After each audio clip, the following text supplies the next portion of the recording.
Good morning, everyone. Welcome back to day 2 of the annual conference. Dobre ranku. We're going to begin with session number 3 on the effects of forward guidance, and I'll invite the first speaker, Marco Bassetto, to start with his talk. The rules, to remind you, are 25 minutes for presenter, 15 minutes for discussant, and we'll finish with 5 minutes for Q&A. Marco, take it away. Okay. Well, thank you very much for being here and for inviting me to this great conference. Is there a clicker?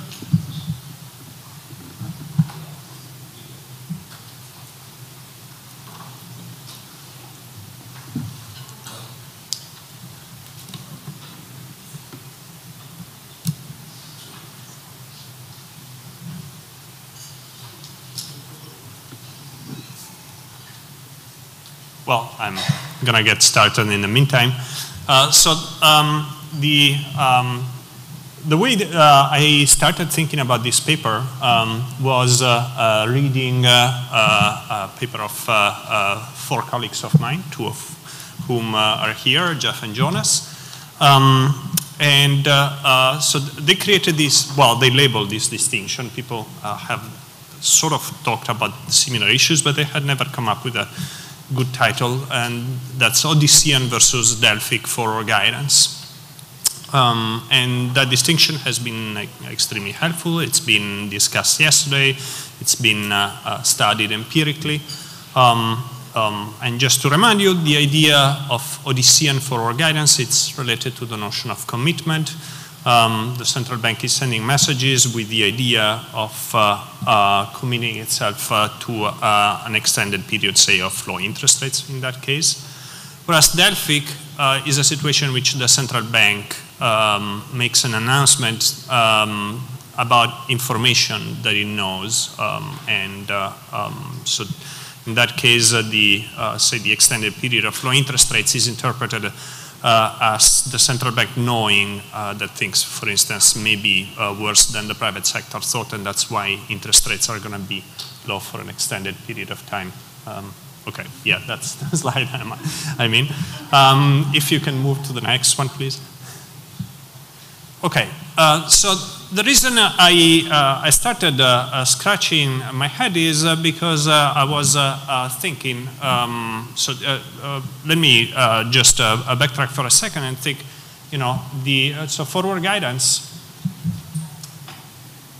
is a set of, is a set of messages that the central bank sends about likely future policy. So there are 2 things, there are 2 elements that are important to me. The first one is its statements, and the second is statements about policy, and that's what I'm going to be talking about. Now, the key thing is these statements are not a direct constraint on central bank actions. And they don't directly change the future decision process. So it would be very different if, say, the Fed had said, we think that the current situation warrants keeping rates at 0 for 18 months, and therefore we're not going to meet for 18 months. That would be real commitment. That's not what happened. The Fed kept meeting. They could have changed their mind. Of course, it would have been highly embarrassing to make a statement that you're going to keep rates low for 18 months and then the next meeting changed your mind. But in principle, it would have taken just a regular vote of the FOMC members, and that could have been done. And similarly, these statements don't directly affect the payoffs either. So nobody is hurt or benefits directly from the payoffs. It's just the way these statements affect expectations that is going to come into play and is going to interact. It will potentially change the actions, change the decision process, and so on. So in economic theory, there is a technical term for this, which is cheap talk. That does not mean what it means in the popular world, so it's just a technical statement for saying it's a set of statements that have no direct effect and yet could have an important role in the set of equilibria. And that's what I'm going to be studying. So the questions here are going to be, when does forward guidance work? When it does work, how does it work? And what is it well designed, well equipped to communicate? Okay, so what are the ingredients of a model the minimal ingredients that we need to answer these questions? So I want some type of monetary game because I'm talking about Federal Reserve policy, well, central bank policy. It's a perfect time, by the way, to remind you that I'm speaking for myself and not the Chicago Fed. I need a game in which expectations about future are important. If there's no relevant expectation, then making statements about the future is irrelevant, obviously. So that's going to be an ingredient of the model. I want to study a model of repeated interaction. Why? Because as I told you, one of the key elements that arise every time you talk to central bankers is that the repeated interaction nature and the possibility of being embarrassed by what you do or you don't do is an important component of the story, and so that will be part of the model. And yet I want a model that is simple enough that it is transparent. So this led me to choose a variant of the Barakaatuh model. Everything that I say provides insights that carry over to the standard dynamic stochastic general equilibrium models that are often used in central banks around the world. But the convenient thing about the Barakaatuh model is that central banks choose inflation directly, and so I don't have to deal with the complications about equilibrium selection that arise about thinking about limits about the future that have been extensively discussed by the neo-Fisherian approach and the fiscal theory of the price level and so on, which are all extremely interesting subjects, some of which I've worked on myself, but are besides the point of what I'm going to talk about today. So the Barakaatuh model will let me abstract from all of those. Okay, so my economy is going to have two main shocks. There's going to be a shock to potential output and a shock to the central bank inflation target. So y hat t is going to be potential output, pi star t is going to be inflation target. There's a sunspot shock in the background, but that's purely for technical reasons. You can forget it for the purpose of today. So here's the timing of this economy. At time 0, nature maybe draws the entire sequence of what's going to happen in the future. It doesn't matter when nature draws it, but it's just convenient to think that everything was set at the beginning. And then at time t, every period in time, the government and the private sector get to have some information. And this is completely unrestricted. They could have either full information or partial information about today. I'm going to assume that the central bank knows its target because that's sort of the definition of it. If your target, that you know what you're doing, what you want to do. But other than that, they could get advanced information about the future that's allowed to. So anything goes. It's going to be captured by this E and T, which represent what the government, so the central bank knows, and what the private sector know at the beginning of period t. Then after that has taken place, the government may send messages. So that's going to be what could be forward guidance. So there's a stage at which the government can send messages. The households are then going to set their expectations about output and about inflation. And I'm going to abstract from heterogeneity, so everybody is the same. Everybody is going to set the same expectations, which are going to be rational based on the information that they have. And at that point, the government is going to come back and set the actual inflation for this economy. So this is the idea that expectations are set first, and then there's future action that you're trying to predict. The government is sending messages ahead of time, and that's how it can potentially affect expectations about the future. Once inflation is set, output is realized. I'm going to show you in a second how. And for technical reasons, it's going to be quite convenient to assume that the households observe at the end of the period what the government knew at the beginning of the period. You could relax this as long as the households observe something about what the government knows. And it doesn't have to be right away in the period. It could be many periods down the road.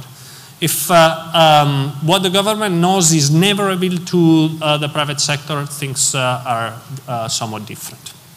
But for technical reasons, it's extremely useful to assume that what the government knows becomes known to the public at some point in the future, not necessarily right away. I will assume here right away. So there are two equations that are relevant in, for what I'm going to be talking about. One is the Phillips curve that links output to the actions of the government and the expectations of the private sector. Here it is. So in Barrow-Gordon, it would say that output is equal to potential plus lambda times pi t minus pi et. So plus something that has to do with unexpected inflation. So if the central bank surprises the private sector, that has an effect on output. I'm going to add a little tweak here because I'm going to be interested in situations which maybe the potential output is not perfectly observed by either the government or the private sector. So I'm going to assume that output is a combination of potential output and what people expect output to be. And that's this parameter zeta that governs how much weight is given to one versus the other.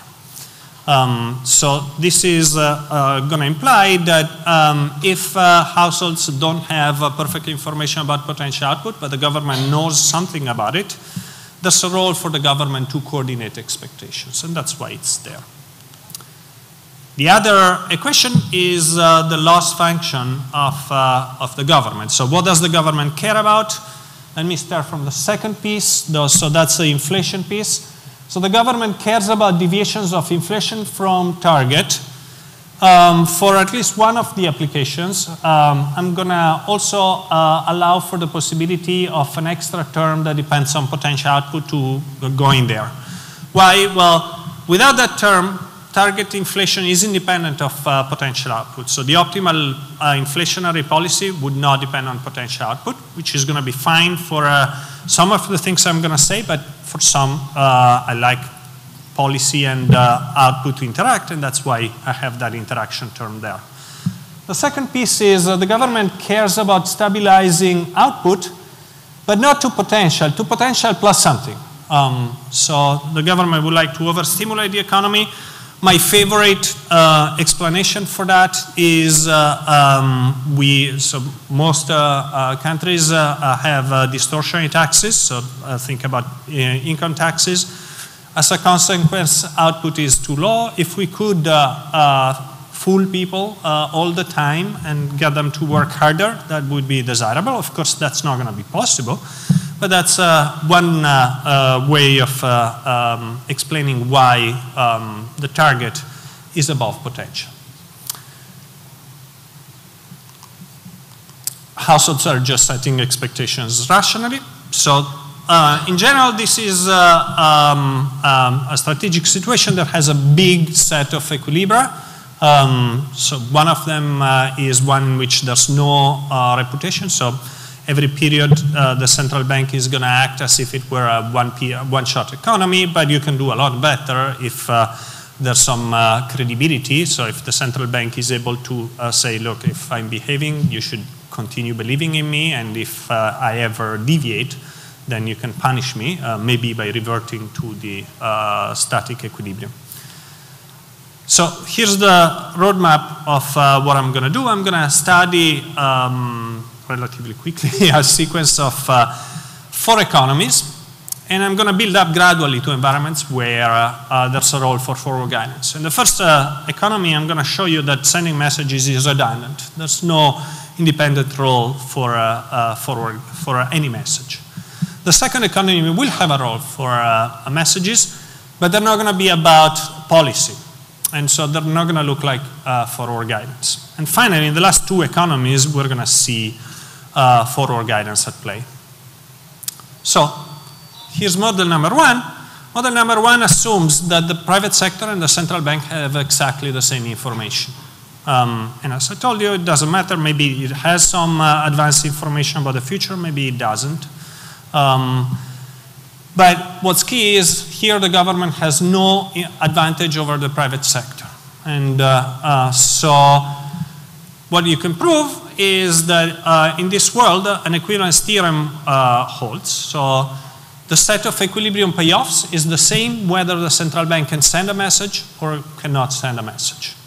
So there are in principle equilibria that are based on the central bank sending messages and relying on credibility. There are equally good equilibria that don't rely on messages and where the central bank states its credibility directly in terms of actions. And so what's the intuition for this? Well, the intuition is maybe you have in mind that sending a public announcement puts the central bank credibility at stake. So, you know, there's going to be embarrassment if you deviate from what you pre-announced. But if it's known what the right action is for the central bank to take, and this is a world in which it is known because the central bank and the private sector know exactly the same information, well, then there's not much need to talk. You can just take your credibility on your actions. We know what needs to be done.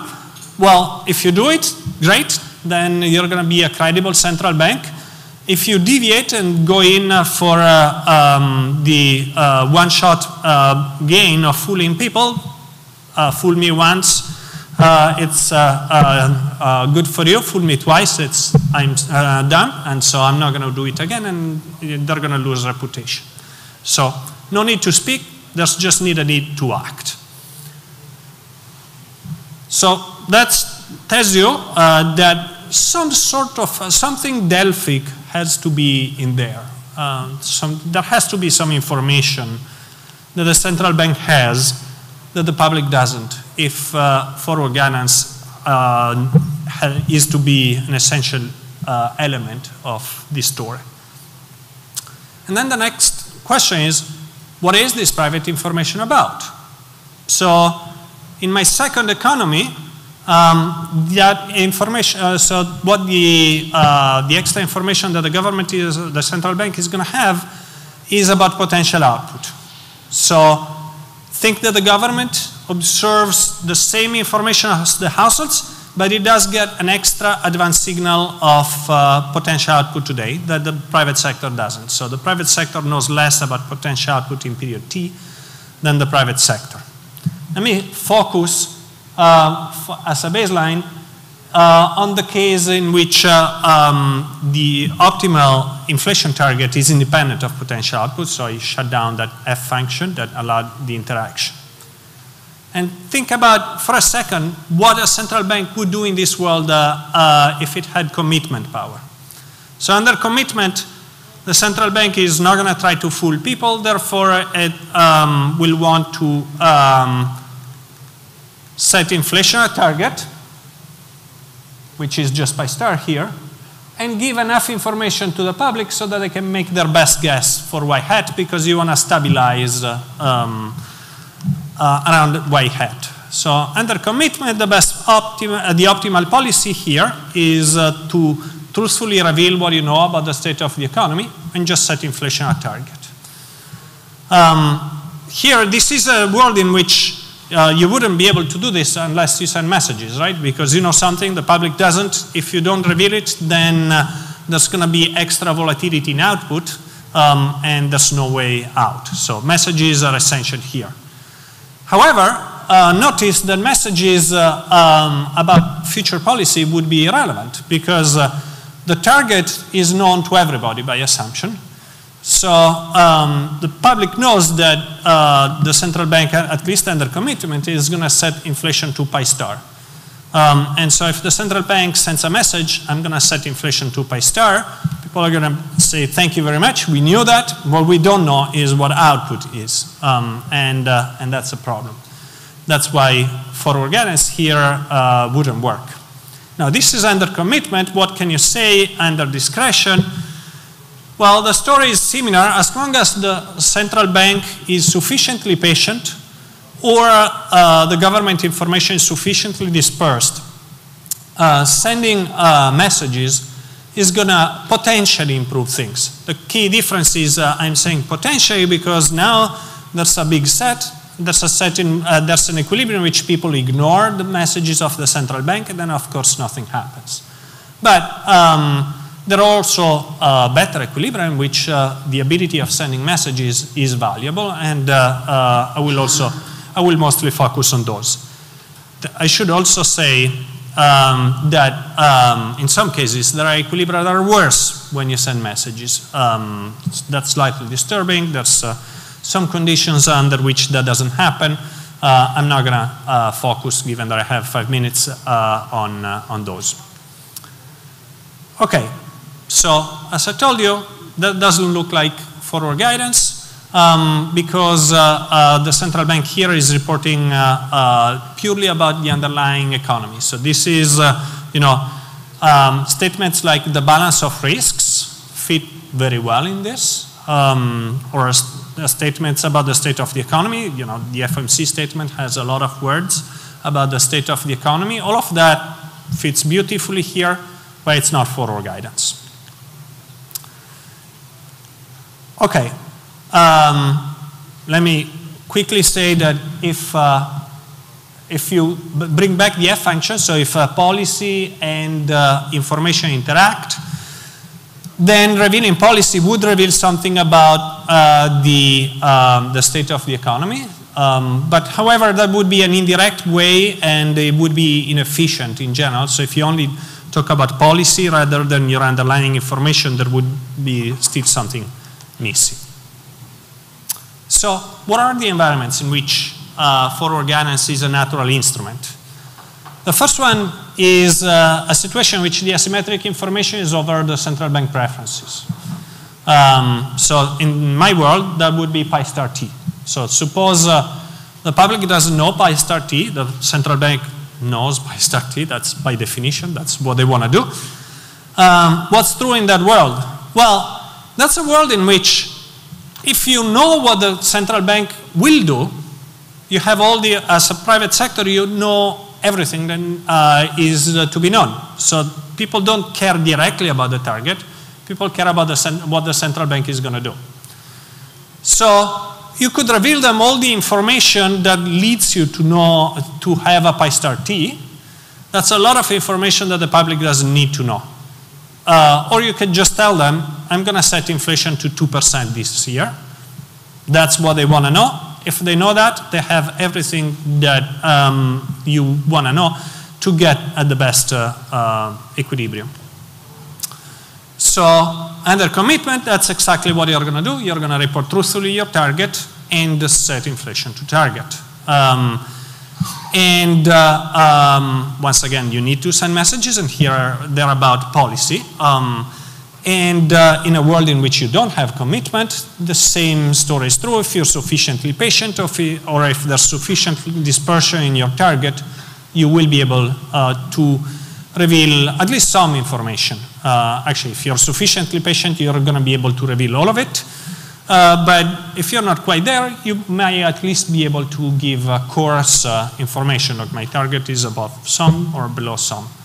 And you're going to be able to do better with forward guidance. The second environment is one where asymmetric information is about central bank beliefs.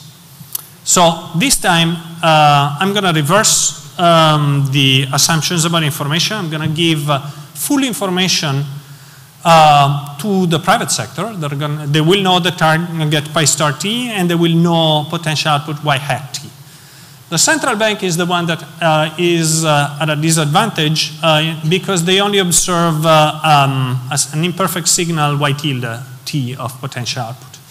Now, I said full information to the private sector. That was a bit too quick because the private sector doesn't know the signal of the central bank. So they don't know what the central bank knows. Why do they care? Well, if I bring in my f function, what the central bank wants to do is its target is pi star plus the expected value of f. So this is a situation in which, in order for these beliefs to be relevant, they have to affect central bank policy. So I'm going to make that assumption that F is not 0. So the central bank, based on its beliefs about potential output, is going to choose a different policy. So if you're working under commitment, then the best option is to either announce truthfully what your beliefs are about potential output, and then either announce, or at that point it's obvious that you will set inflation to that level, or you can just directly announce what you're going to do. So pi star, I'm going to set inflation to pi star t plus this term. Why? Once this is another world in which the private sector has all the information that it needs once it knows what policy is, because potential output is known. It's only policy that is not known. So you can talk about your beliefs, or you can just talk about what you're going to do. Obviously, talking about what you're going to do is going to be simpler. As usual, if you're sufficiently patient, you're going to be able to do something to this extent, even if you don't have commitment. Either fully get into the commitment outcome in a good equilibrium, or partially, at least so. So what have we learned? Let me use the last minute to take stock of what we've learned outside, that goes beyond the simple model. So it looks like what forward guidance is good at is communicating information about central banks' preferences or beliefs. So what are these preferences and beliefs in practice?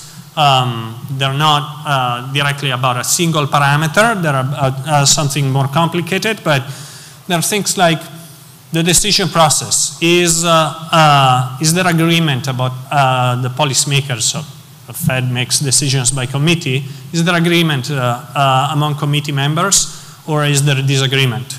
What type of model? So that Y tilde T and that policy being this complicated object, to me, is a stand-in for the type of models that the central bank believes. It's based on those models that you're then going to infer what optimal policy should be. And there isn't an agreement on what are the relevant models.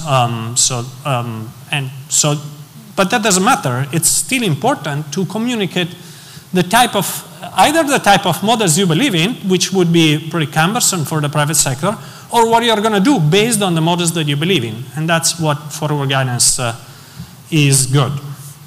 So the two things that I hope you will take away are that forward guidance is useful when the central bank knows that something that the public doesn't. And at the same time, I don't want to be say that there isn't a role for something that looks like ODCM, because here credibility and forward guidance interact. So every time, every theorem said, well, if the central bank is sufficiently patient, they will be able to reveal that information, and so on and so forth. So it's important to have a credible central bank to send messages, because otherwise there will always be a temptation to tell the private sector, oh, look, things are not as bad as you think, or try to shade down what if you're going to try to do expansionary policy, maybe you're going to say, well, no, don't worry, I'm not going to try to inflate too much. And that's it. Thank you, Marco. Fernando Duarte. Fernando Duarte is the discussant.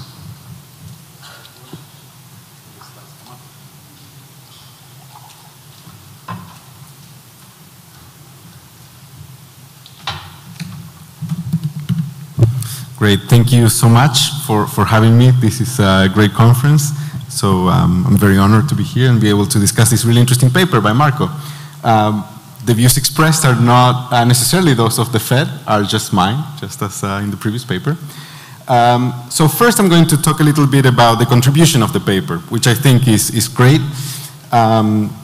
Unfortunately, most of the discussion is going to be on three things that I think we can think about to make the model a little bit better. I'm going to skip the motivation. Marco did a great job explaining Odyssean, Delphian and what he was thinking about. The way I see this paper is as a framework to understand Delphian and Odyssean forward guidance. And believe it or not, we did not really have a very good way to do this theoretically. So this is a really, really nice framework to do that. It starts by recognizing that, yes, actions and words are different things. Talk is cheap. So if you say something, maybe later you can do whatever you want anyway. And the two key elements that need to be added to that is, well, there has to be some asymmetric information so that messages actually communicate something. That makes perfect sense. And there must be a role for this repeated interaction so that you can build credibility, and later, if you don't do what you said you would, you can get punished. And so you have an incentive to be honest and to reveal information truthfully. So those elements are great. I have no issue with those. I think that's the right way to do this. And this is very powerful. You have these simple elements, and then you get this really interesting and intuitive message that's absolutely not obvious before you start doing the exercise. So that's kind of the best kind of theory, in my opinion.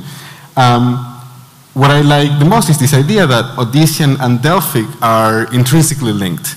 So it is useless to commit unless you have some private information and reveal it. So commitment, the Odyssean part and the Delphic part are connected there. And conversely, it's more useful to do Delphic policy if you have commitment so that your credibility is at stake, so that you have to reveal truthfully. So that's a key insight. And then there's an insight about when you should do forward guidance, so when you should talk about the policy instrument, and that's when your private information is more about central bank's beliefs, or the objective function, the preferences of the central bank, and transparency, so just like more normal revelation, overall revelation of information, is about the state of the economy. And I think this is a paper that I don't think this is the end of the discussion by any means, but it's useful, and it should really spur more discussion and more research. The model also, Marco did a great job explaining it, so I'm going to skip that. The very first comment is about how to interpret the model results a little bit. So the paper says, in the case in which there's private information about central bank objectives, it says, while the government could report pi star, so it could report your actual objective, this is more information than necessary. All that the central bank needs to reveal, all that the private sector needs to form expectations is pi t. And this is used as a justification for saying forward guidance is the right thing to do here. Similarly, when there's private information about central bank beliefs, the government could report these private beliefs, or it could directly report policy, pi t. It is easier for the government to report pi t. And, perfect sense to me, makes intuitive sense, and prima facie, I do agree. It's much easier to report your intended policy than this complicated model of the economy that you have in the background. However, in the model, that's not the case. In the model, they're equivalent. There's no cost of revealing more or revealing less, and it would be nice if the model could have a mechanism that picks exactly the forward guidance messaging instead of the other more complicated messaging. So for the model, there's no measure of easier or simpler. The second part of this how to interpret comments is let's introduce now some aggregate demand equations. So this equation is there just to determine interest rates. So it's a redundant equation that determines IT interest rate. Here I'm adding, this is an intertemporal IS equation from a new Keynesian model, very standard, but you can add your favorite aggregate demand equation. And as Marco said, we try to not do this because then we have to think about multiple equilibria, neo-Fisherian stuff, and so on. But let's fix an equilibrium selection process. Doesn't matter which one you pick. I think the point will still stand. Now you have to make decisions about what IT is going to be. You have to be rational about that if you're the private sector. But what changes a little bit here is that now forward guidance is about IT. That's your policy instrument. It's no longer pi t. And here, pi t star, you can see it doesn't show up in the aggregate demand equation. So it's still solely part of the central bank objective. And now I've introduced this R star in the aggregate demand equation, which is the natural rate, which is not in the central bank objective, it's purely the state of the economy. So now, of course, this is the same exact setup as in the paper with just an extra equation that's redundant, so nothing changes, it's the same equilibrium, same game. However, now the bank can do a little bit of a different thing. So if you have private information about the central bank's objective, so you have some information about pi star, you can now, as the paper suggests, send a message about the inflation path that you intend to take. But that's no longer the policy of the central bank. So this would look more like Delphic than forward guidance, yet it gives you the same equilibrium. Of course, forward guidance is still good, it still works. And conversely, now if you have information about R star, about the natural rate, you can just communicate that information, or you can communicate that information through forward guidance, through the path of IT, and get the same equilibrium. So when you do forward guidance and when you don't, in this context, opens up, there's a few more possibilities of when you do and when you don't. And this is, my third, the third part of this comment is in the same vein. If I'm thinking about the micro foundations of this model, so if I'm thinking about why the inflation target, the pi star, is time varying, one way to do it through a simple change of variables, I've changed the variables so that now the inflation target, pi star, is constant, and what used to be shocks to the inflation target are now cost push shocks in the Phillips curve.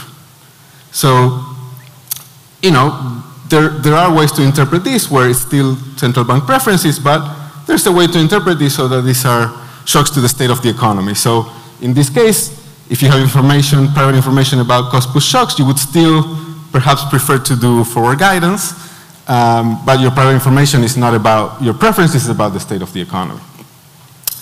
My second comment is about whether this model is more applicable when the effective lower bound, the ELB, is binding, or you're inside the ELB or you're outside of it. And this is part of the motivation of the paper. We know forward guidance is an especially powerful, at least theoretically, tool when you're at the ELB. So first I'm going to strip down the model to the very, very essentials, to the point where nothing's going to be fun, there's going to be no role for information or anything, and then I'm going to add the ELB, and then I'm going to later add again some of the ingredients that the model has. So let's eliminate all these externalities, the theta equal 1. Let's make the target for inflation and output 0. And let's make the inflationary bias also equal to 0. So this is a really boring world. You have to minimize output square, inflation square, subject to this very basic Phillips curve.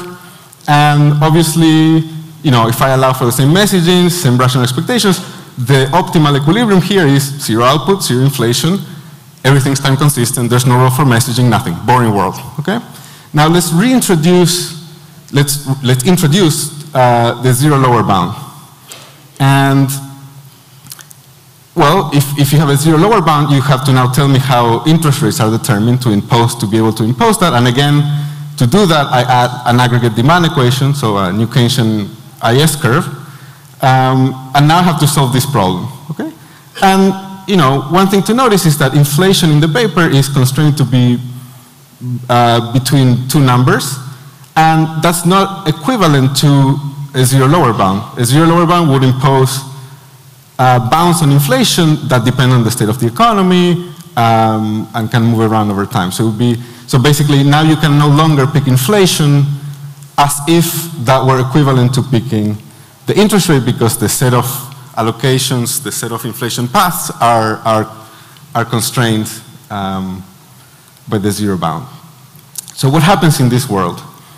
I'm going to assume a very simple process for the natural rate, just like as in Vernon 2012, he calls a liquidity trap a situation in which the natural rate is negative. So I'm going to assume the natural rate is negative until capital T. Capital T is known, fixed, and then from capital T onwards, the natural rate is positive. Okay? And now, when you have this situation, you can no longer implement 0 inflation and 0 output gaps. Why? Well, because you run into the zero lower bound. So the efficient outcome requires the interest rate to be equal to the natural rate, but that's not possible when the natural rate is negative because then the interest rate would be zero, okay? So what is the optimal policy here with commitment? Well, Verning solves for this, and this is the same as in the Eggerson-Woodford paper.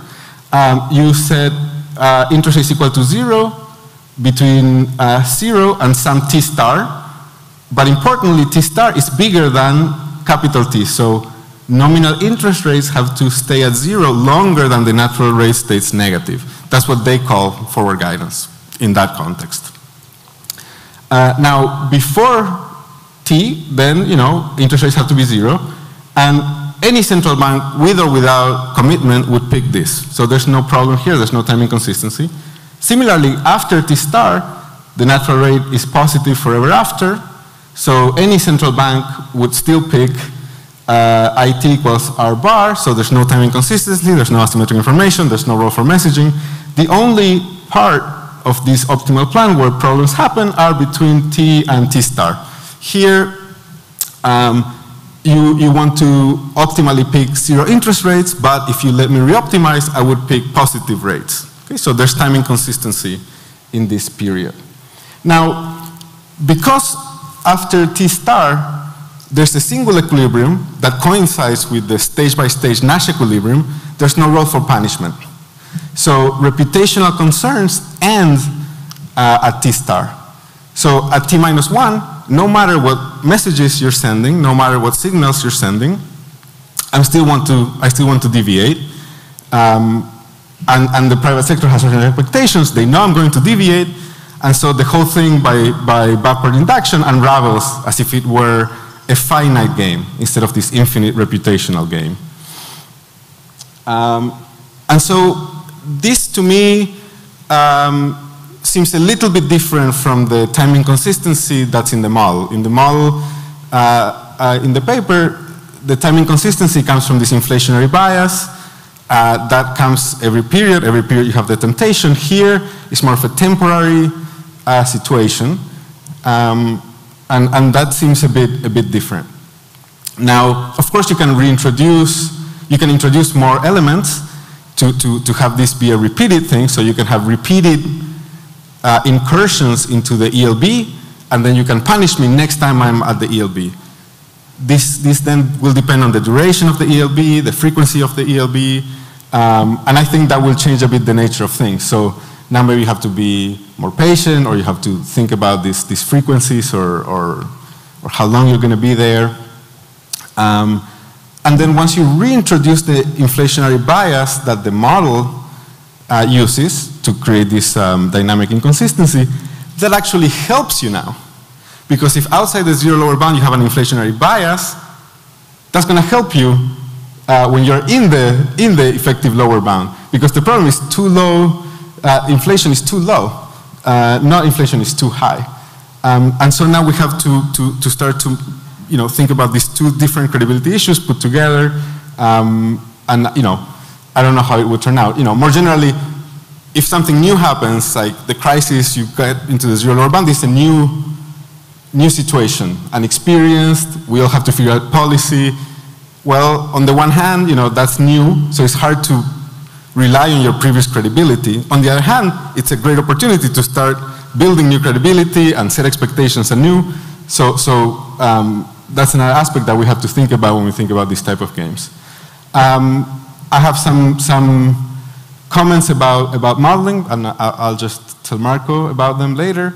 I'm going to highlight two of them. One is that you need a sufficient punishment to sustain the optimal equilibrium. So here I'm back to the model in the paper. So there's no zero lower bound, everything is as in the paper. To sustain this commitment equilibria, with discretion, you need a sufficiently high upper bound for inflation so that the central bank can always revert to that really terrible equilibrium in case that there's some deviations in the game. And in particular, pi upper bar has to be even higher than the largest possible realization of the inflation target pi star.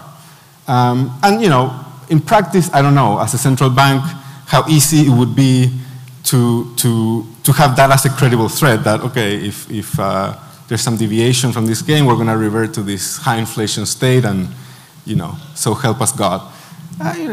It's a modeling device, so I'm not too upset about it. I just, maybe there's another way to do it. Maybe the message of the model is, just like the Rogov really tough on inflation central banker, maybe here Marco's message says we should appoint a really, really patient central banker that's even more patient than, the social utility. And then the second comment is that today, I think the inflationary bias concept, is still what the models tell us. There's still the micro foundation from New Keynesian models and cost push shocks, and that's still present, but we've kind of conquered that. Today, maybe the problem is low inflation. I think that could fit very nicely in the model with negative K, so that's an interesting avenue. I don't know how to microfound that. I don't know of any micro foundations where K would be negative, but maybe we can think about how to commit to higher inflation instead of lower inflation. With Delphic, with Odyssean, with commitment, with messages. That could be nice. So, to conclude, this is a paper that tells us how to think about forward guidance, both in Odyssean and Delphic terms, and how those two are not independent. You have to think about them together. I think this is a very, very fruitful framework. In particular, I was listening to the presentations yesterday about the analysis of forward guidance, and I was thinking, oh wow, this even makes the Marcos paper better and more interesting. There's a lot of confusion, I think, in the literature of how to think about this.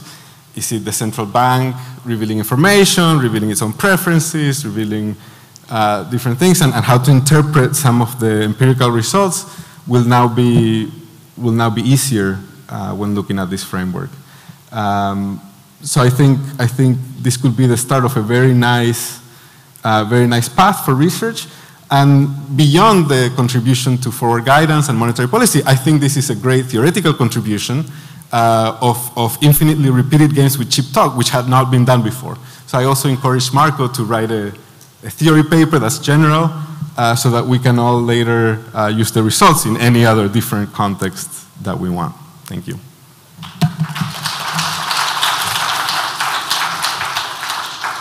Thank you, Fernando.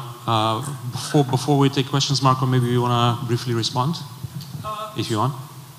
So just thank Fernando. That was a very useful discussion.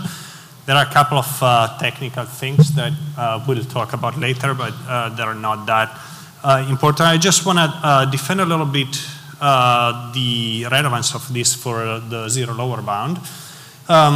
So I do think that central banks face time consistency repeatedly in a number of situations, and that's important in building credibility. So I agree that if this were a one-time event, then I think forward guidance would have a lot of trouble working, because there would be a strong temptation to say, look, we're going to keep rates low for an extended period of time, and then renege on it when the time comes. But I do believe that the reason central banks don't do that is because they realize that they need credibility on a number of fronts in the future, and that is an ongoing situation, and you don't want to play that kind of game.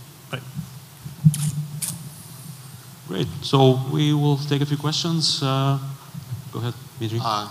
Thanks, Marco, for the great presentation. I have two questions. First, when you say cheap talk, what comes to mind is a paper of Crawford and Sobel, and they have intervals. And I haven't seen intervals in your presentation, so I was wondering maybe you can talk a little bit more about where they went.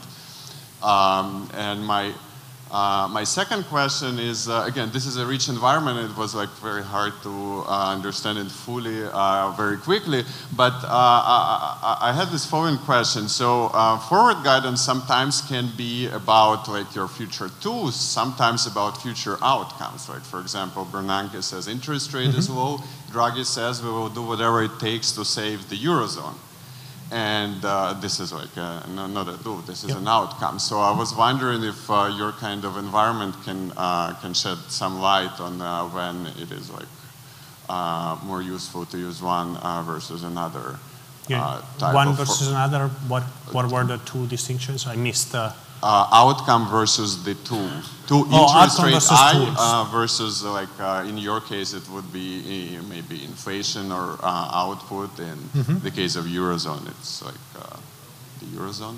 Okay.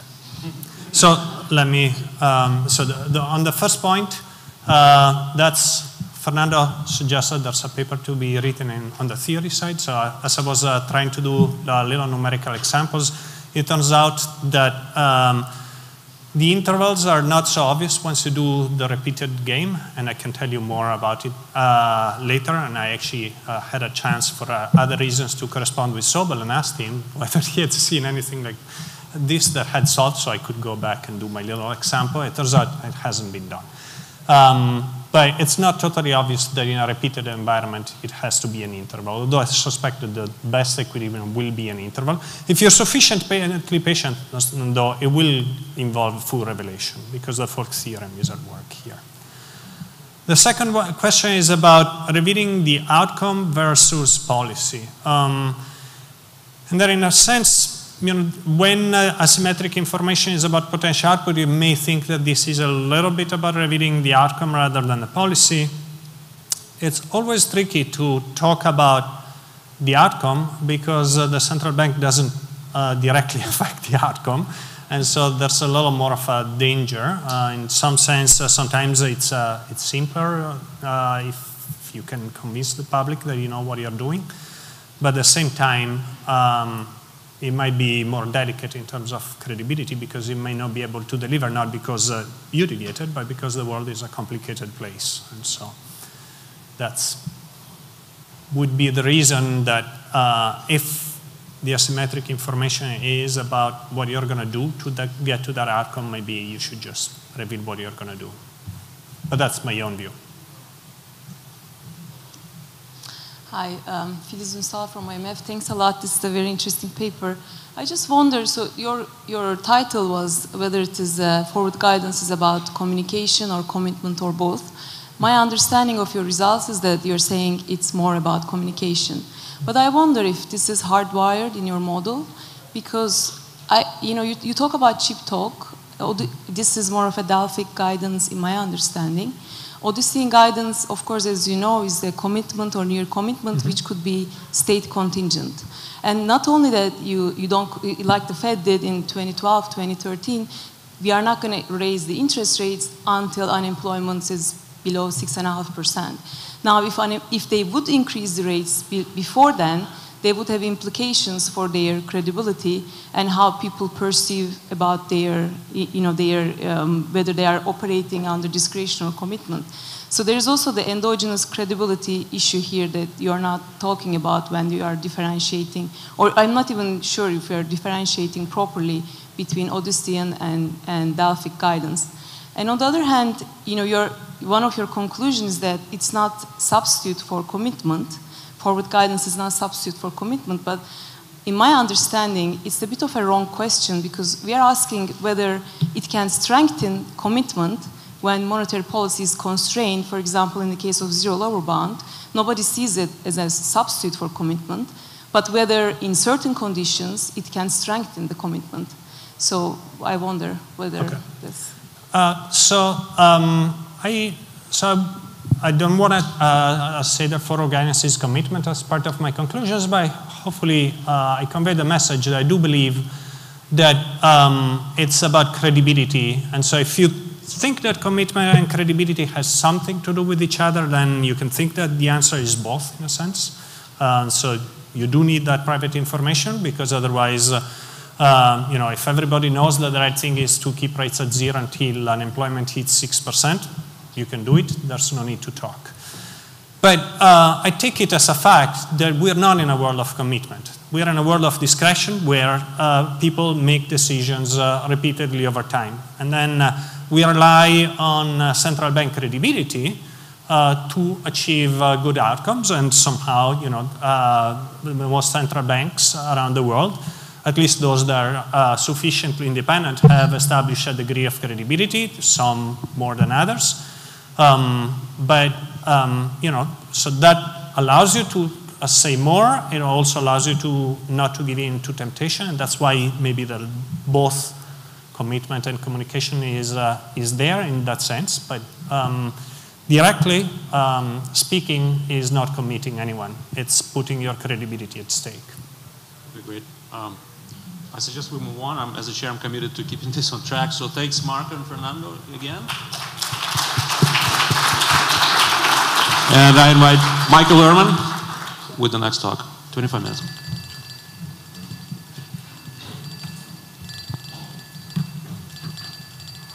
Okay, as all the previous speakers already said, thanks so much for having me here. It's really a truly outstanding conference. It's a great pleasure to be here. I'm presenting a paper that is joined with my co-author Gaetano Gaballo from Banque de France and Peter Hoffman and Georg Strasser from the ECB. Two central banks, there's sort of a double disclaimer down there at the bottom. This is our own personal views. Yeah.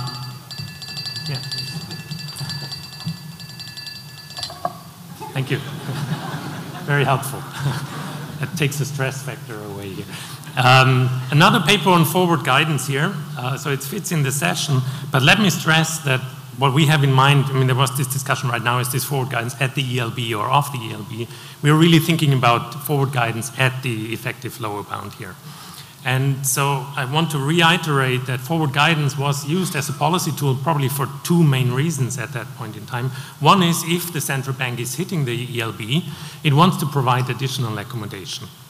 And this is the part that we're not going to be dealing with in this paper. Okay, so the paper really is about the other motivation, and that is forward guidance is also a tool to possibly anchor expectations about the future path of interest rates, in particular to reduce uncertainty around the future path of interest rates. And this is what we're going to be focusing on in this paper.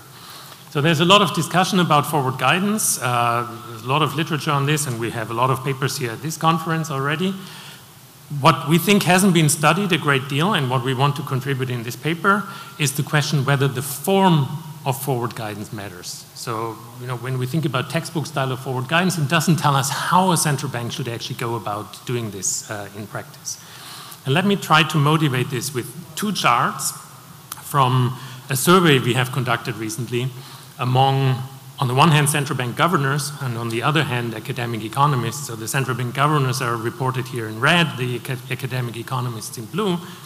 So we asked them many questions, among them whether they think forward guidance is a useful tool and it's supposed to stay in the central bank's toolkit. And what you see here, there's strong agreement among both respondent groups that yes, forward guidance is useful, we want to use it also going forward.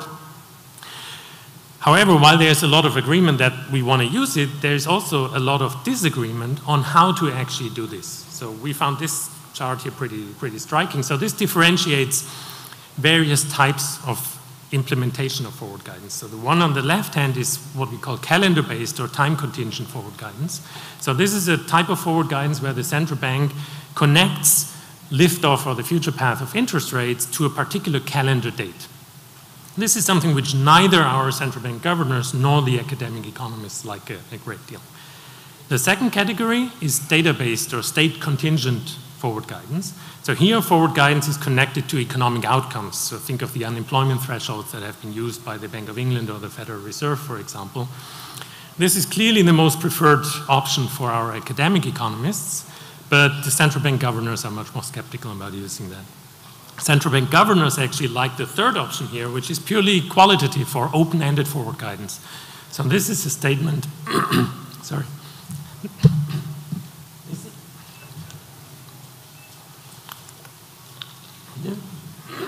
Sorry, I'm losing my voice here today.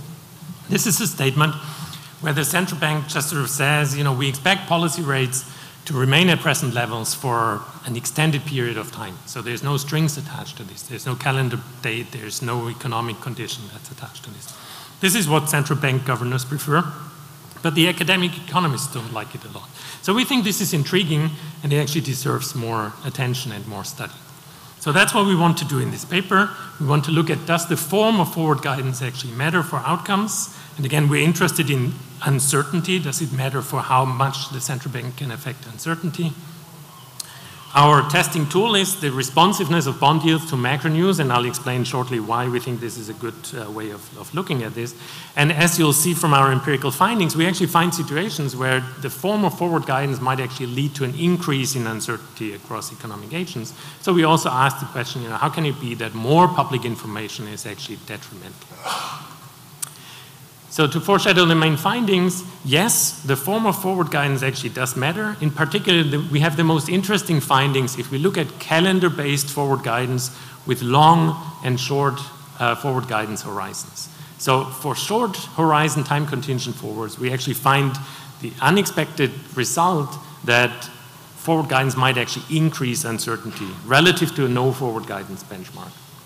Whereas long horizon time contingent forward guidance actually reduces uncertainty to the extreme, to the extent that we don't see any uncertainty anymore in our results.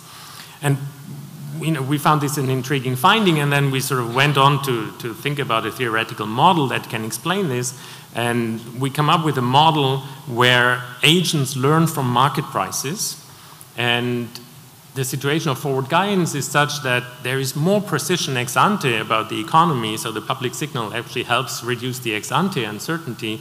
However, this also means that agents put less weight on their private signals when they form expectations about the future outcomes, and so there's less information that's aggregated in market prices, and so as a result, ex post uncertainty might actually increase.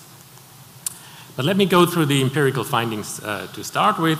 So we're looking at the responsiveness of government bond yields to macroeconomic news. So why do we think this is a good test? Well, if you think about it, if the central bank's forward guidance manages to pin down expectations about the future path of interest rates, then whatever happens to the economy, there should not be much response to shocks, because you know exactly where policy rates are going to be heading. So government bond yields should not be very responsive to macro news in the presence of credible forward guidance.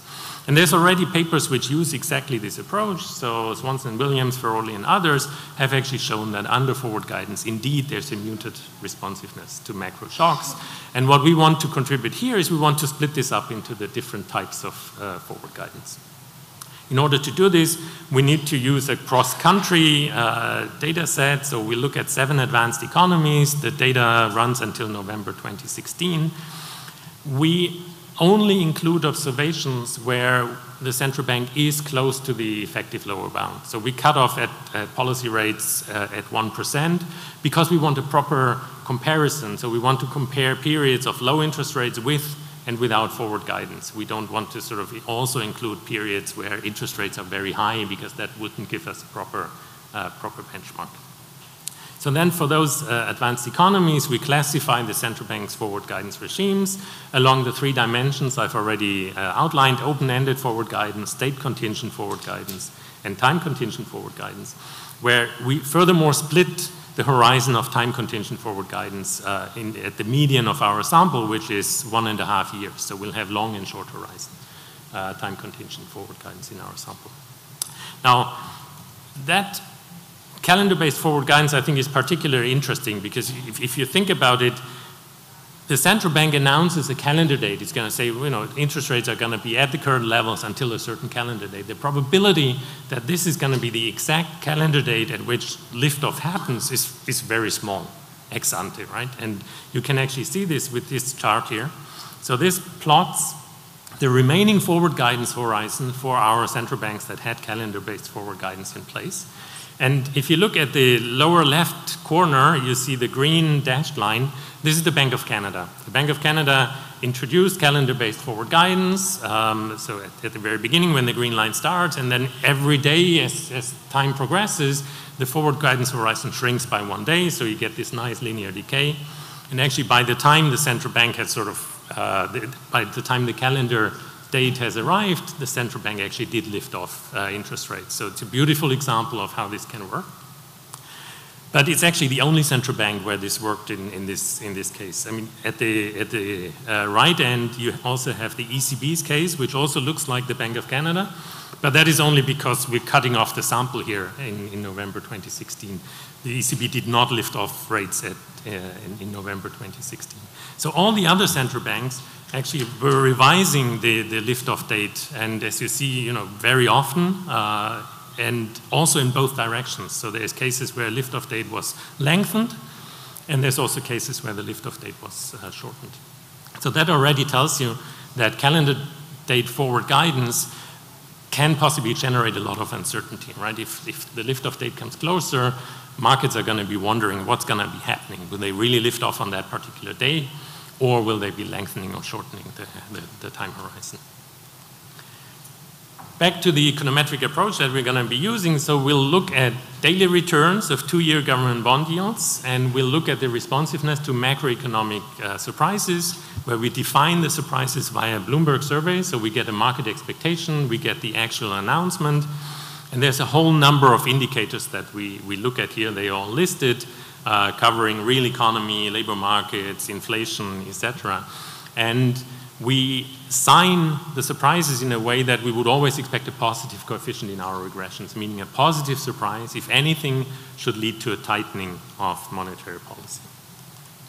And this is our first benchmark regression model. So we're explaining the change, the daily change in government bond yields as a function of a forward guidance dummy, as a function of the surprise, which is denoted by S here, the macroeconomic news surprise, and an interaction term of the forward guidance dummy and the news surprise. So the parameters of interest here are obviously beta, which gives us the responsiveness to news in the absence of forward guidance, and beta plus beta FG, which is the responsiveness to news in the presence of forward guidance. And then we expand this model in various ways. One version, for example, is this one here, where we're just splitting up the forward guidance dummy into our various types of forward guidance. So SG stands for state-dependent forward guidance, then we have OG, open-ended forward guidance, and we have short horizon and long horizon time-dependent forward guidance. And again, we would interact all these dummy variables with the surprise variable here. So let me walk you through the results. So the first column is just where we look at the overall forward guidance regimes without separating them out. And you can see that there's not a big difference between responsiveness in the absence of forward guidance and responsiveness in the presence of forward guidance. Actually, the beta FG is not statistically significant. So very much to our surprise, we didn't actually find on aggregate any effect of forward guidance on responsiveness to news. So then, we were intrigued to actually split this up according to the various types of forward guidance that have been used by central banks. And we find results that partly are plausible, but then partly, again, were very surprising to us. So if you look at the first coefficient here, state-dependent forward guidance seems to do what it's supposed to do, okay? So we find a muted response of government bond yields to macroeconomic news. The coefficient is roughly half the size of what we had in the absence of forward guidance. And that seems to make a lot of sense because there is a state contingency still in place. So the central bank does respond to macroeconomic news, but it might not respond to other news than the one on the state contingency. So we're testing this for the case of the US, which had sort of a contingency related to unemployment. And indeed, in that period of time, markets were still responding to news about non-farm payrolls, but they were actually not very much responding to any other news. So that seems to make sense. Open-ended forward guidance doesn't seem to have any effect. And maybe this is also expected because it's a rather vague form of forward guidance, so probably we didn't expect to find much here. But then the puzzling finding is all about the calendar-based forward guidance, where we actually find an increased coefficient relative to the no forward guidance benchmark. So this is really surprising.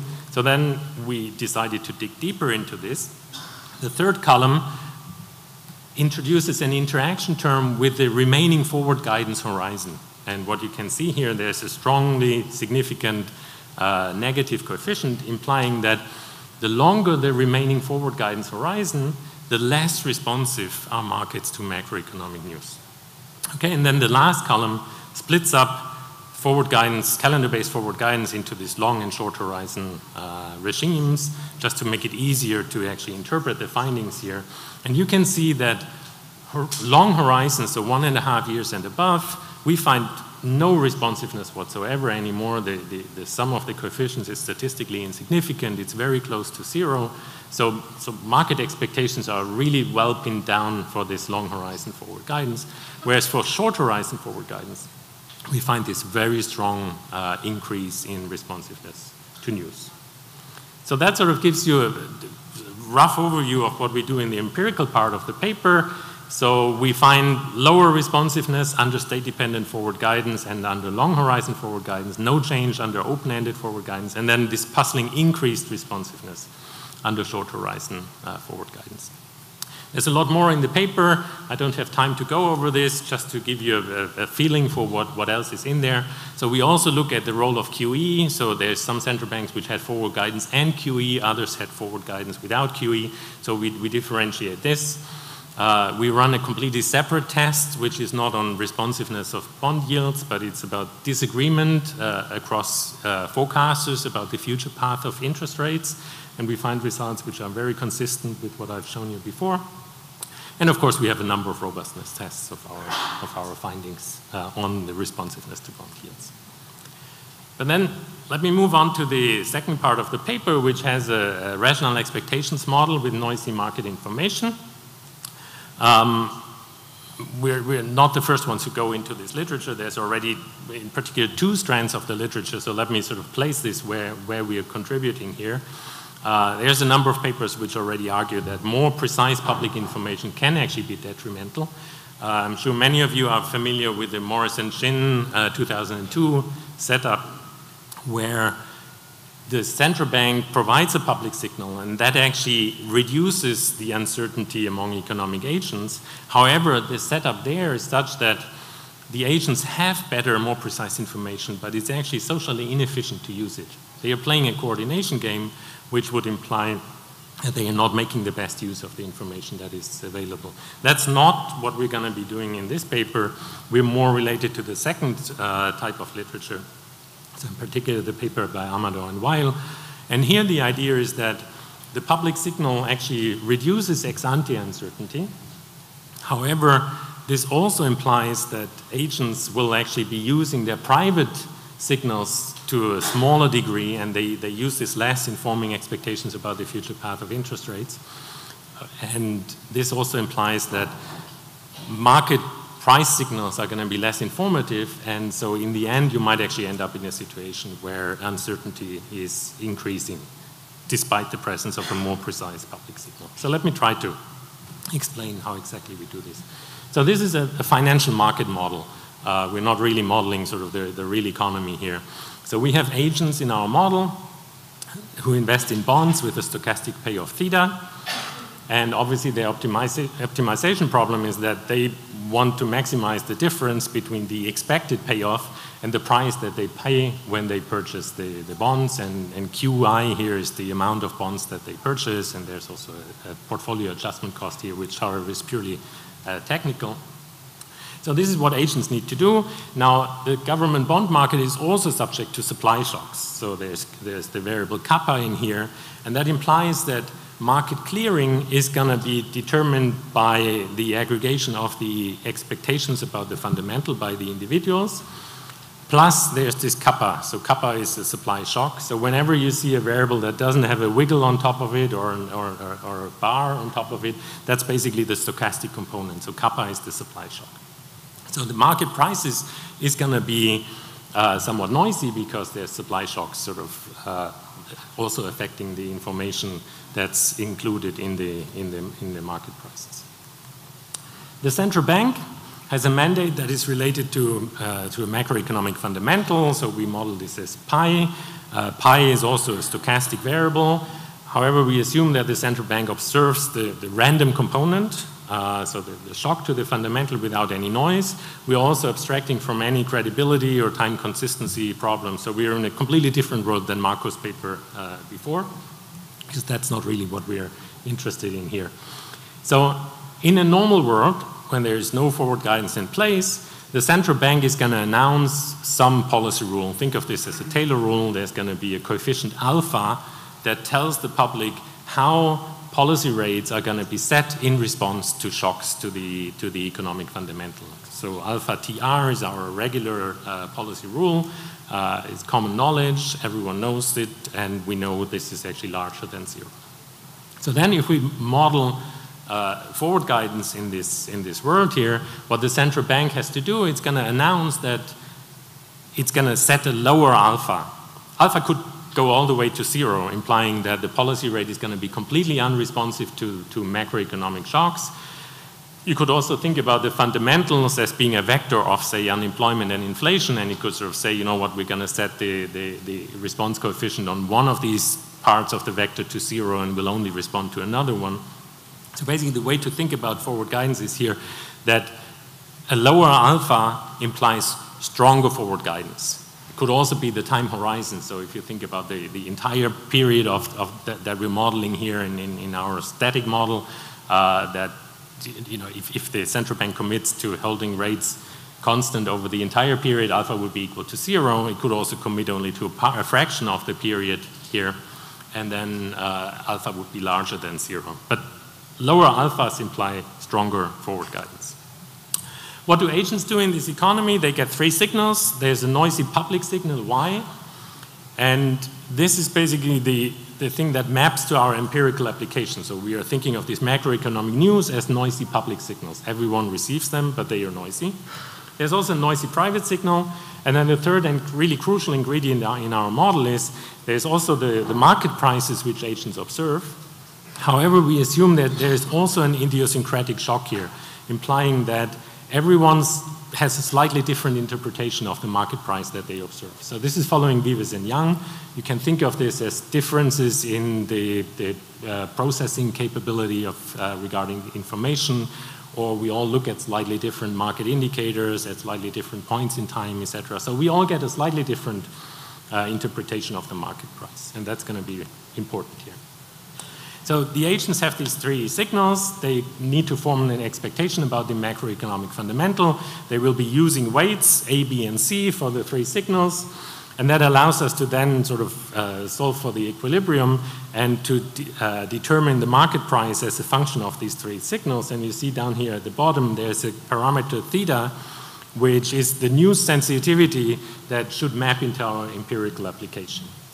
We can actually also categorize this new sensitivity parameter as a function of the precision of our various shocks here. And then you see nicely that new sensitivity maps directly to alpha. So if forward guidance strengthens, i.e. alpha is reduced, new sensitivity is also falling. And that's sort of the direct effect that we probably all have in mind here. However, note that there's also C. C is the weight on the market signal, and C is also a function of alpha.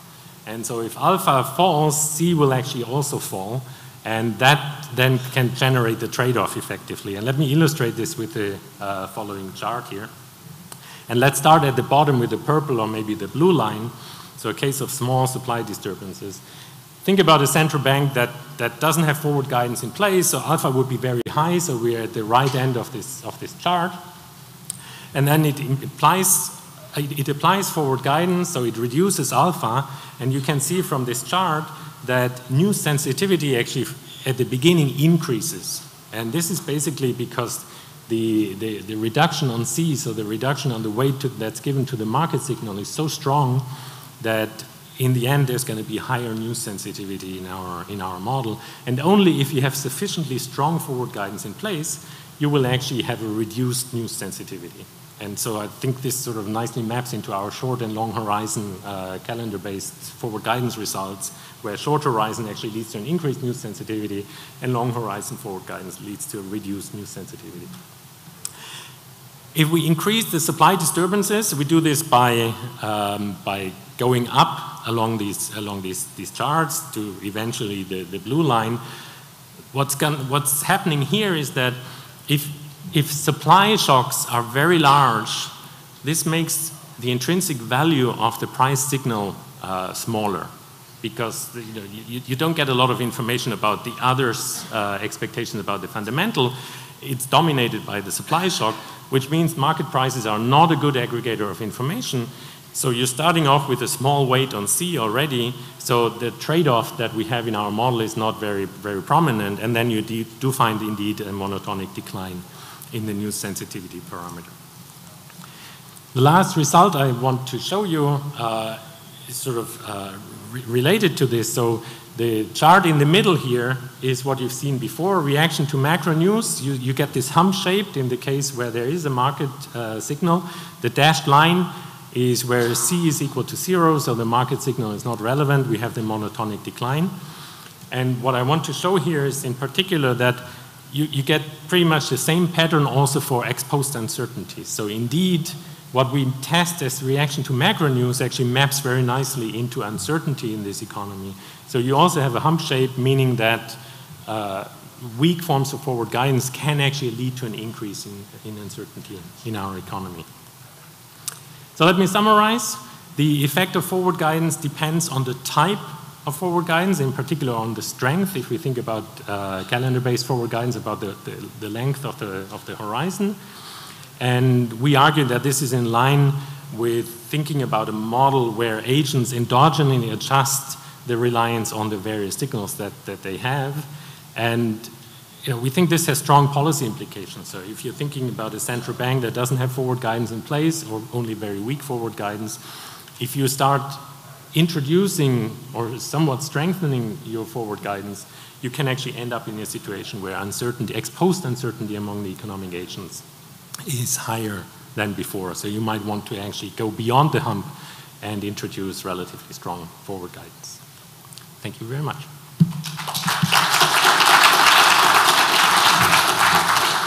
Thank you, Michael. Jeff Campbell is the discussant.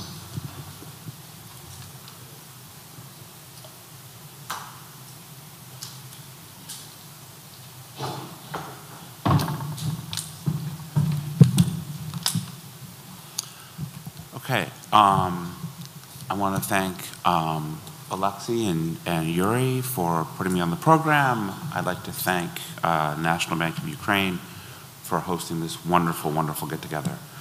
I took the liberty of putting all of my highlights through Google Translate for our Ukrainian-speaking friends. I hope that produces both insight and some humor in the mistranslations. If it does provide humor, feel free to laugh. So my biggest complaint with this paper is that it undersells itself. I think it's a very, very wonderful paper. In particular, I think you guys give too much credit to Swanson and Williams, I think, for your own creativity.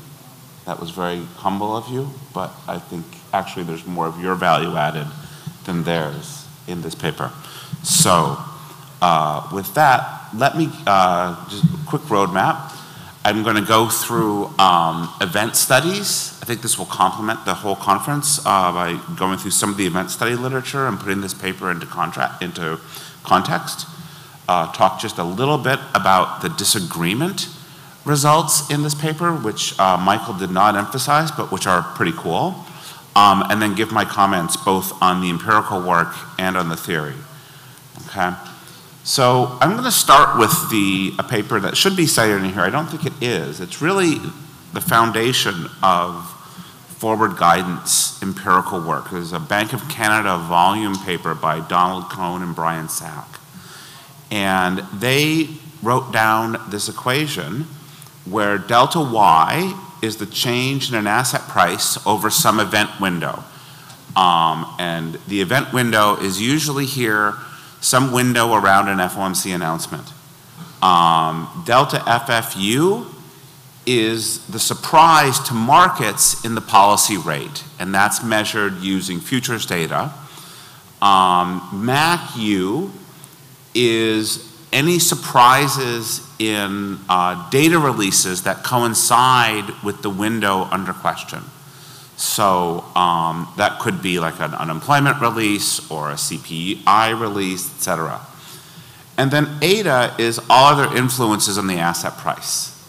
So Cohn and Sachs start with this thing. Now there's no forward guidance in here whatsoever, right? But nevertheless, they're going to end up making some really nice insights about forward guidance because they're going to take a look at that eta and say, is the variance of that thing enhanced when the Federal Reserve communicates? Okay, so I said that some of the events are going to be FOMC meetings, but there will also be FOMC participant speeches, the governor's Humphrey Hawkins testimony, things of that nature.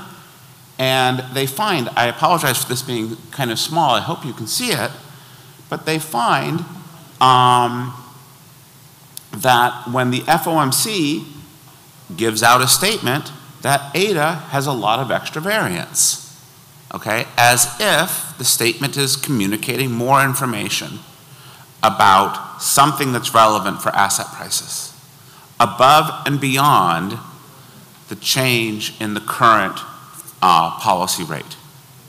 So this is an event study approach that really lays the foundation for everything else, okay? Interestingly, they did not find that presidents' speeches or governors' speeches mattered at all.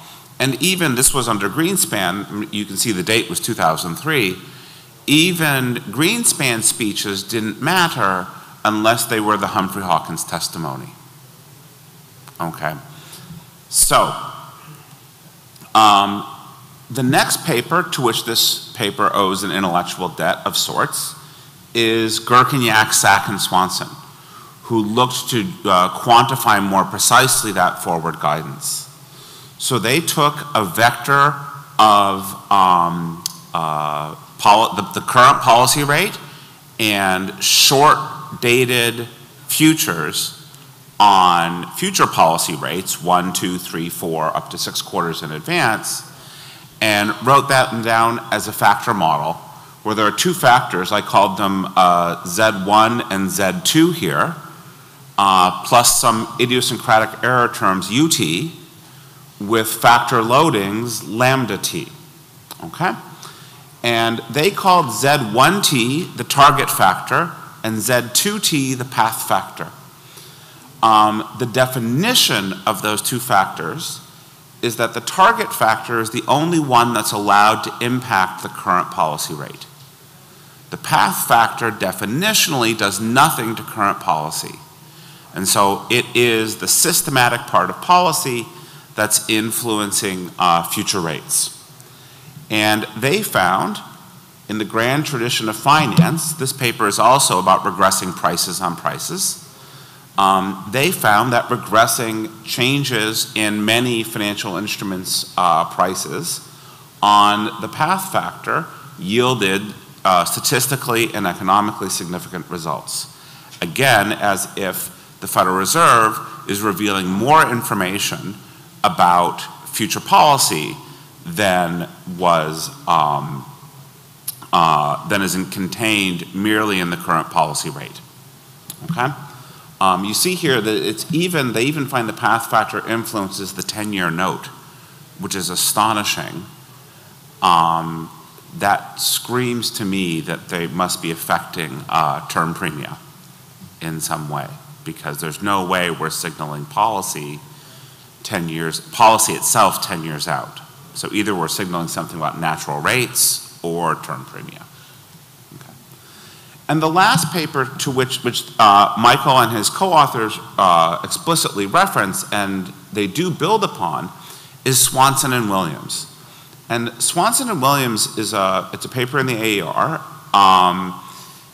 It's like a hand grenade. You pull the pin and a large number of very penetrating projectiles go in all kinds of directions.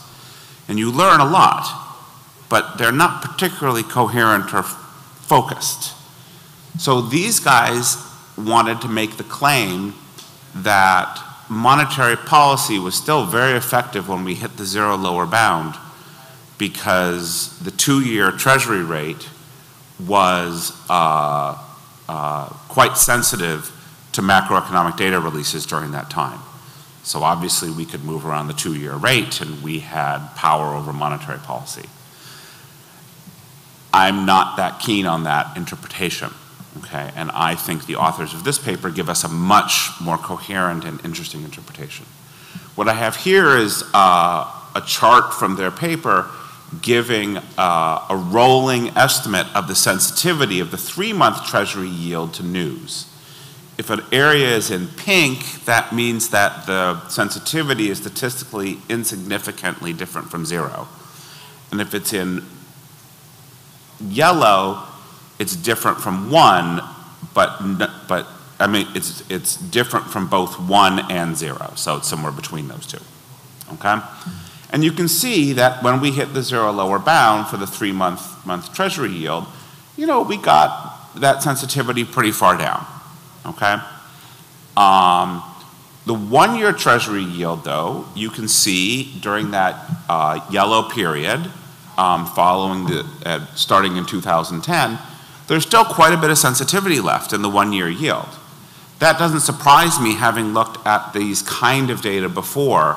There was a general market expectation that we would have a rapid liftoff, that our stay at the 0 lower bound was very, very temporary, okay? This is the 2-year Treasury yield during that time. There was almost nothing going on, okay? Excuse me, the other way around. There was still quite a bit of sensitivity to news. So these guys say that shows that market interest rates were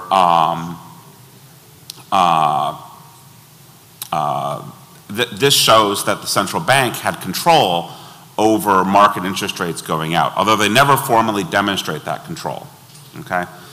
So to summarize, I'm going to say there are 2 approaches to measuring central bank forward guidance. The first one is what everybody else has done, and the second one is the very creative approach of this paper. The first one is to look for sensitivity of bond yields to central bank announcements above and beyond policy rate effects. The second one, which I think is really creative, is to look for decreased sensitivity of bond yields to news during forward guidance episodes, and I should have put at the effective lower bound. Forward guidance doesn't need to be at the ELB, but if we are at the ELB and the guidance is saying we're at the ELB, that guidance should be killing the response of yields to news. And that's what's very creative about this. And you are very polite and give Swanson and Williams some credit for that. I don't see that in their paper, and I've read that paper a couple times. All right, that's your idea, and it's a good one, and I would push it as such. Okay? So this paper, as Michael very clearly laid out, uses data on the 2-year yield from 2-year yield on sovereigns from 7 countries at the ELB, made 3 distinctions of forward guidance: open-ended, time contingent, and that was broken into short and long term, and state contingent. Okay? And like I said, they interpret forward guidance as being successful if the bond yields have reduced or 0 sensitivity to macroeconomic news, which I think is very creative and right. Okay, so this is a repeat of a table that Michael put up. The 2 big results are straight away right here. Number 1 is that the sensitivity, if you look into column, let's say column 2, the sensitivity of the 2-year to macro news on average is in the, with no forward guidance is in the top row, and with open-ended forward guidance is in the 4th row from the top. And those are the same number. One has a bigger standard error than the other, but they're basically the same number. So conclusion number 1, open-ended forward guidance does nothing. Conclusion number 2 is that the short-term forward guidance has a really big amplifying effect in the data. So you go to the time contingent in column 3, you see that the 5th column from the top where it says TG, that number 1.949 is a whole lot bigger than the baseline number. So something's really happening. And yeah, the standard errors are large, but they ain't that large. All right, so something's really going on here. Column 4 tells you what? The long-term state contingent forward guidance, such as that adopted by the Federal Reserve in 2011, just kills the sensitivity of the 2-year to macro announcements. It's short-term forward guidance, less than a year and a half, that is doing all the amplification. So what's going on here?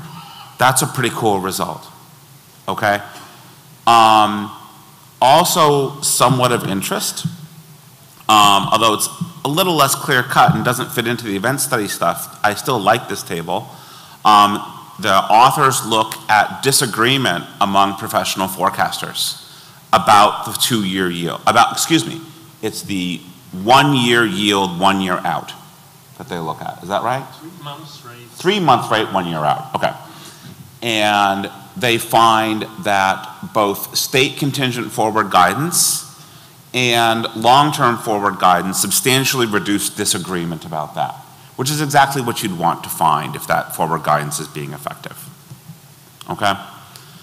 So let me comment on the open-ended forward guidance. This paper's result fits in with lots of other papers' results. I've already shown you the Swanson-Williams results, which showed that that was during when the Federal Reserve was using open-ended forward guidance. It's we weren't doing anything to pin down longer rates. Jonas, myself, Alejandro Justiniano, and Leo Molosi found that interest rate futures pointed towards imminent policy tightening from early 2009 to mid 2011, and it really took the statement of calendar-based forward guidance to get market participants to believe that we were going to be lower for longer. And this paper also gives us open-ended forward guidance fails to reduce the sensitivity to news. Open-ended forward guidance didn't even succeed on its own terms.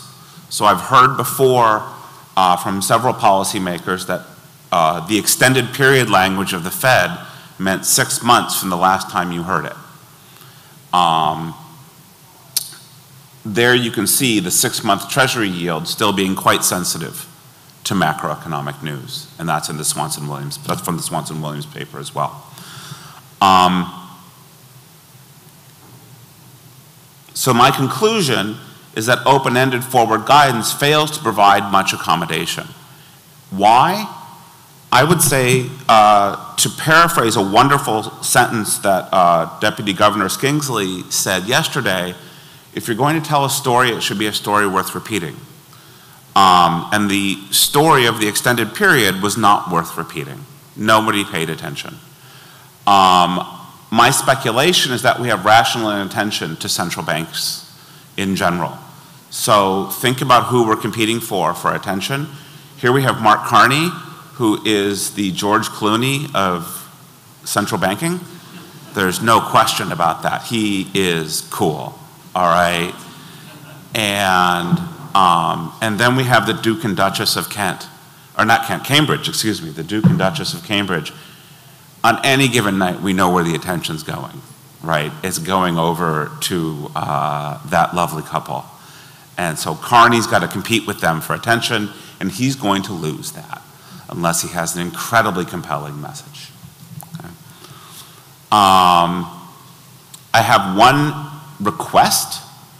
There's a pedestrian explanation for the big result that short-term forward guidance amplifies responses. And that pedestrian explanation is that central banks facing uncertain economic environments manage risks by making short commitments. Okay, that's not very exciting, but it could actually be right. And so my request, and Michael knew this already, I want you to dismiss that explanation with a review of the narrative evidence. Okay, I don't think it's possible to do it econometrically, but the narrative evidence surrounding these decisions should indicate whether this has any plausibility at all. Okay? Now, the model, I'm going to say 2 quick things about the model and then wrap up. Okay? Number 1, the baseline for this type of model is Milgram and Stokey, where prices aggregate all information. I think it would be helpful in the discussion of the model to reference back to that. So that's the C equals 1, A equals B equals 0 case in your model, okay? There are some model features that move you away from that, and that's great, but it helps the reader understand, if you can understand the movement from Milgram and Stokey's case to your case, okay? The second thing is I'd like some more precise intuition. So this is a quote from your slides. Price signal becomes less informative as more precise public information crowds out the aggregation of private information. That's great, but it doesn't directly talk about, I think it's coefficient B, or the sensitivity to other macroeconomic information. And so I would like to see, to help me understand it, I'd like to see the theory a little more developed using best response curves. You solve the algebra and it's all correct, but I'd like to see one individual's best response and then close the model with a fixed point instead of just rushing to the fixed point. Okay? Now, what I'm planning to do for my written commentary is to try to tie this in to prices and quantities. As is completely appropriate, this paper focuses on the implications of forward guidance for financial market prices. However, central banks wish to control inflation and output gaps. Financial market prices are mere tools towards that end, okay?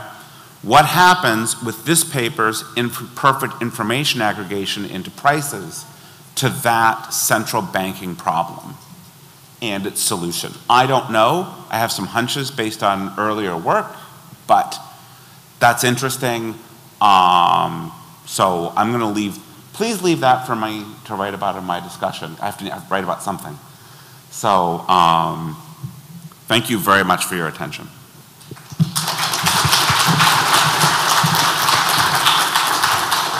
All right, Michael, perhaps briefly before we take questions. Well, what can I say? Thanks very much. This was a very gentle discussion, so this is great. I'm not a gentle person. Let me at least respond to one of them. I mean, the one suggestion you said is maybe the adoption of short horizon forward guidance is endogenous, and that's obviously something that will be a concern for us in our empirical identification. So I like the idea of the narrative story. We haven't done this, but this is very easy to do. But we actually have done two tests which I think go in your direction. The first one is we look at the statistical properties of the macroeconomic shocks in our sample, and we actually find that they are statistically insignificantly, so they're the same statistically across all types of forward guidance regimes. So it doesn't seem to be the case that there's more shocks or more surprises in the shocks. And the second thing, what we actually had in an earlier version of the paper, which we unfortunately took out, but maybe we want to get it back in again, we also have disagreement about the future path of GDP in our tests. So we have consensus economic forecasts, and we know sort of the forecast of GDP. We can actually test when there's more or less disagreement about the real economy. And actually, that's also not the case. So long horizon and short horizon forward guidance are statistically insignificantly different from, sorry, I'm muddling this up, but effectively, you know, there's not more uncertainty about the real economy in the two types of forward guidance. But I love the idea about the narrative evidence. And yes, this is great. Migren and Stokey, we can look into this. And we'll leave the hard part, obviously, to you, sort of bridging this to inflation and output gaps. I think one of the issues that we have in our model, as I stressed at the very beginning, this is not about how forward guidance affects the level of interest rates, right? So the first order effect, which is what all the forward guidance puzzle literature is about, you know, to what extent can you actually compress yields? This is really about uncertainty. So I think you're facing a tough job here, and we'll leave that to you. Thank you very much. Great, thanks. We'll go to a couple of questions. Yes, over there.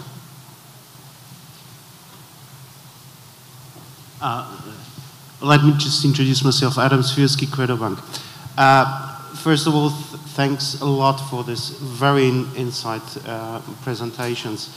I have a question on the forward guidance in relation to really strong shocks. And just an example, when we had, you know, the crisis 2008, obviously various central banks issued statements where we all feel that, you know, their confidence level is not that high given the macroeconomic situation. And there were even countries like Germany where the government itself issued a statement that they will guarantee household deposits. My question is, what is your advice? How should central banks behave when this kind of crisis come again, and whether there should be forward guidance, commentaries and comments, and whether there should be precise, should there be short term, what kind of form would you then recommend? Right.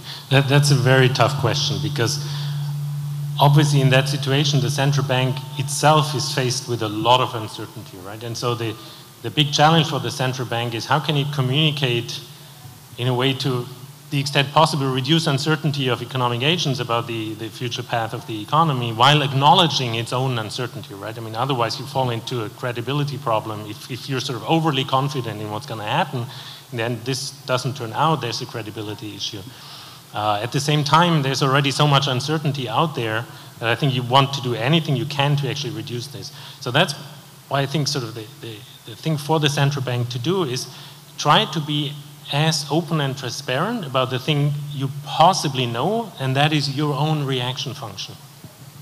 So at least remove uncertainty about what you plan to do as a central bank, and I think that's probably the best you can do.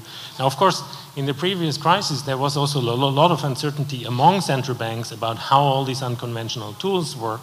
We've now gained a lot of experience.